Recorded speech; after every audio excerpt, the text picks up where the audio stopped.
Jadi mudah-mudahan Allah jaga hati kita, baik ketika kita diuji, bahkan ketika kita diberi nikmat, supaya dalam dua keadaan ini kita tetap menjadi mukmin yang ajaban, yang ideal, yang baik, yang insya Allah Allah suka sama kita. Kalau diuji sabara fakana khairallah, kalau diberi nikmat syakara fakana khairallah. Kalau dia diuji dia bersabar dan itu kebaikan untuk dia. Ternyata diuji ujung-ujungnya baik. Lewat apa ujian menjadi kebaikan? Lewat sabar. Bukankah Allah bilang wabasyiris sabirin?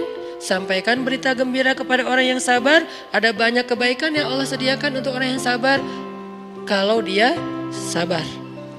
Dan kalau diberi nikmat syakara. Kalau diberi nikmat dia bersyukur. Fakana khairallah.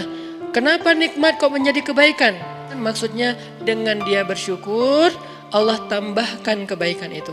La in syakartum la azidannakum. Jadi orang beriman itu kayaknya hidupnya tuh harusnya sih nggak ada bete-nya.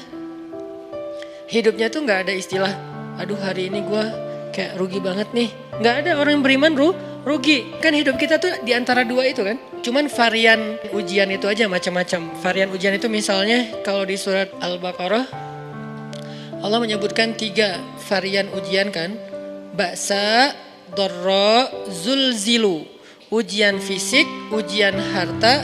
Harta ini termasuk karir, kerjaan, usaha, bisnis. Dan ujian zulzilu, ujian perasaan termasuk diputusin. Atau orang yang dekat sama kita jadian sama yang lain. Atau mungkin di unfollow oleh ya gitu deh. Saya kalau udah ngebahas bab ini agak gimana gitu. Jadi 3 varian ini masuk kategori apa? Masuk kategori ujian. Tetap aja 2. Kalau nggak ujian nikmat. Antara 2 itu nih.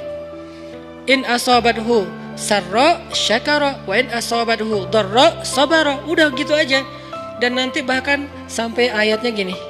Alladzina yunfiquna fis sarra'i wad dharra.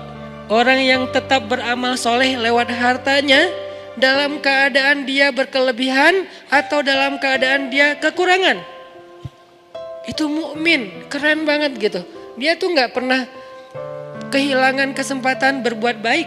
Baik beramal soleh ketika dia dalam keadaan dikasih nikmat maupun beramal soleh ketika dia dikasih ujian, tetap aja beramal soleh. Contoh yang ayat tadi. Yunfikuna fis sarra, berinfak dalam keadaan sarra, dalam keadaan bahagia, senang, lagi dapat untung gitu kan. Ataupun yunfikuna fit dharra, tetap berinfak walaupun dia dalam keadaan dharra, dalam keadaan susah. Dalam keadaan dor itu kan bahaya. Nih kalau saya infak nih bahaya nih buat saya nih. Kalau saya kasih nih saya kayak nggak ada tabungan buat mahar nih. Kalau saya kasih ke dia, terus saya gimana? Gitu kan? Ini dor banget nih, bahaya banget nih. Tapi dia tetap berinfak. Siapa yang mencontohkan hal seperti itu? Selain pastinya Rasulullah udah gak diragukan lagi. Yang jadi kayak simbol berinfak walaupun dia butuh. Orang-orang Ansor. Yu'thiruna ala anfusihim walau kana bihim khasasah. Mereka mendahulukan orang muhajirin atas dirinya sendiri. Walaupun sebetulnya dia juga butuh kepada kebaikan itu.